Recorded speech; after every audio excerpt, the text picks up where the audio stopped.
Magluluto tayo ng munggo ngayon. Ito yung natin ngayon, ulam. Munggo. So ginisa ko na yung sibuyas. So naka-ready na yung bawang, luya.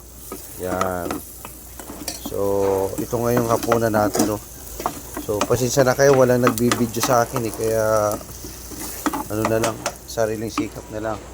So ito na yung munggo, no. So pinakuluan ko na to kaninang tanghali. Yan, so ready na siya, no. Yan.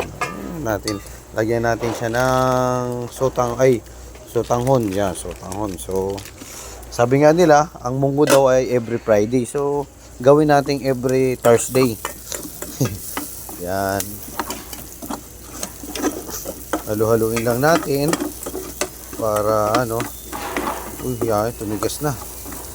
So yan, halo-haluin lang natin. So ngayon isusunod na natin yung bawang. So pasensya na kayo guys, no. Ang hirap talaga pag wala tayong alalay. Sariling sikap lang to. Yan. Pag isama na natin para isa na, diba? Tapos haluin natin.